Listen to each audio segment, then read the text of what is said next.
মুখে নেই দাড়ি, বয়স মাত্র ১৯, কিন্তু নবীজির প্রতি তার ভালোবাসা ছিল আকাশচুম্বী। সেই ভালোবাসাই তাকে টেনে নিয়ে যায় ফাঁসির মঞ্চে। আজ বলছি ১৯২৩ সালের সেই অমর শহীদ গাজী ইলমুদ্দিনের কথা। ১৯০৮ সালের ৪ ডিসেম্বর অবিভক্ত ভারতের লাহোরে জন্মগ্রহণ করেন ইলমুদ্দিন। তার পিতা ছিলেন একজন কাঠ মিস্ত্রি। বয়স বাড়লে তিনি বাবার সঙ্গে কাঠের দোকানের কাজে যোগ দেন। এ সময় ঘটে এক ভয়াবহ ঘটনা। রাজপাল নামের এক প্রকাশক রঙ্গিলা রসুল নামে একটি বই প্রকাশ করে, যার লেখক ছিল প্রসাদ প্রতাপ। বইটিতে মহানবী হজরত মুহাম্মদ সাল্লাল্লাহু আলাইহি ওয়াসাল্লামকে নিয়ে কুৎসা রচনা করা হয়। সমগ্র ভারতীয় মুসলমানরা বইটি নিষিদ্ধের দাবি জানায়।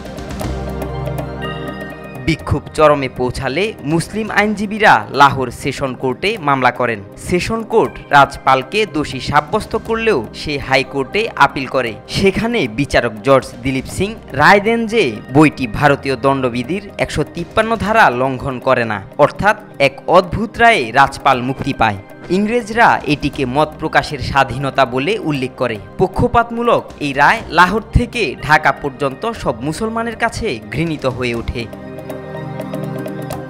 এ সময় ইলমুদ্দিনের ঘনিষ্ঠ বন্ধু আব্দুর রশিদ, যাকে তিনি সিধা বলে ডাকতেন, একদিন তারা মসজিদের পাশ দিয়ে যেতে মানুষের ভিড় দেখতে পান। সেখানে রাজপালের বিরুদ্ধে তীব্র স্লোগান চলছিল। সেদিনই ইলমুদ্দিন সিদ্ধান্ত নেন নবী অবমাননাকারী রাজপালকে তিনি নিজ হাতে হত্যা করবেন। তিনি তার বন্ধুকেও বিষয়টি জানান। ৬ সেপ্টেম্বর ১৯২৯ সাল ইলমুদ্দিন বাজার থেকে ১ রুপি দিয়ে একটি ছুরি কিনে রাজপালের দোকানে যান। তখন রাজপাল দোকানে ছিলেন না। কিছুক্ষণ পর রাজপাল ফিরে এলে ইলমুদ্দিন জিজ্ঞেস করেন, আপনি কি রাজপাল? উত্তর পাওয়া মাত্রই তিনি বুকে ছুরি বসিয়ে দেন। হত্যার পর ইলমুদ্দিন পালানোর কোনো চেষ্টাই করেননি। ৪ অক্টোবর তাকে গ্রেপ্তার করে মিয়ানওয়ালি কারাগারে পাঠানো হয়। তার পক্ষে আইনজীবী ফারুক হোসেন যুক্তি দেন, কিন্তু রাষ্ট্রপক্ষের ২ জন সাক্ষী তার বিরুদ্ধে সাক্ষ্য দেয়। আদালত তাকে দোষী সাব্যস্ত করে মৃত্যুদণ্ড দেয়। ইলমুদ্দিন হত্যার আগে কোনো আইনি পদক্ষেপ নেননি। তার বিশ্বাস ছিল নবী অবমাননার প্রতিশোধ নেওয়ার মাধ্যমে তার দায়িত্ব সম্পূর্ণ হয়েছে। তবে মুসলিম আইনজীবী, রাজনীতিবিদ, ব্যারিস্টার সবাই তাকে বাঁচানোর সর্বশেষ চেষ্টা করেন। মহাকবি আল্লামা ইকবাল, ব্যারিস্টার মঈনুদ্দিন খান এবং অসংখ্য মুসলিম তার পাশে দাঁড়ান। বিশেষভাবে মুহাম্মদ আলী জিন্নাহ তার ডিফেন্স আইনজীবী হিসেবে মামলা নেন। এটি জিন্নাহস অনলি লাস্ট কেস নামে পরিচিত, কারণ এর আগে জিন্নাহ কোনো মামলা হারেননি। জিন্নাহ আদালতে যুক্তি দেন, একজন ১৮ থেকে ১৯ বছরের তরুণ শুধু ধর্মবিশ্বাসের কারণেই কাজটি করেছে, তাই তার শাস্তি মৃত্যুদণ্ড না হয়ে যাবজ্জীবন হতে পারে। কিন্তু ব্রিটিশ আদালত কোনো যুক্তি গ্রহণ করেননি। ফাঁসির মঞ্চে ওঠানোর আগে আইনজীবীরা তাকে বলেন, তুমি বলবে তখন তোমার মাথা ঠিক ছিল না, কিন্তু ইলমুদ্দিন দৃঢ়ভাবে বলেন, আমি সজ্ঞানে স্বেচ্ছায় তাকে হত্যা করেছি। পরে ইলমুদ্দিনকে জিজ্ঞেস করা হলে তিনি জানান, আমি স্বপ্নে রাসূল সাল্লাল্লাহু আলাইহি ওয়াসাল্লামকে দেখেছি। তিনি আমাকে বলেছেন, ইলমুদ্দিন তাড়াতাড়ি আসো, আমি তোমার অপেক্ষায় আছি।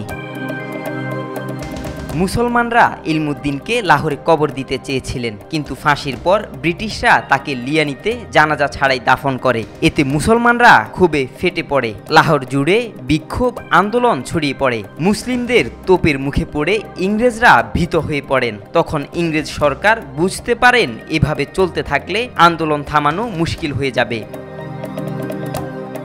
অবশেষে ১৯২৯ সালের ১৪ নভেম্বর মুসলমানদের দাবির মুখে ব্রিটিশ সরকার ইলমুদ্দিনের লাশ তুলতে বাধ্য হয়। অবিশ্বাস্য হলেও সত্য, ১৪ দিন পর ইলমুদ্দিনের লাশে কোনো দুর্গন্ধ বা পরিবর্তন দেখা যায়নি।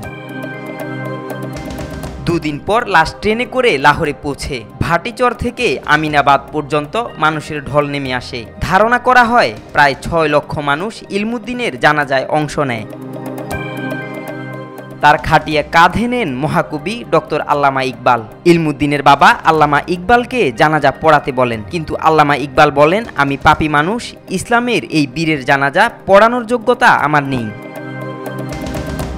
ইলমুদ্দিনকে লাহোরের ভাওয়ালপুর রোডের কাছে মিয়াফসার পুনরায় দাফন করা হয়। পাকিস্তানের বহু মসজিদ, রাস্তা, পার্ক, হাসপাতাল তার নামে নামকরণ করা হয়। ইতিহাসে তিনি থেকে গেছেন শহীদ গাজী ইলমুদ্দিন নামে। আব্দুল্লাহ আল নোমান, আজকাল।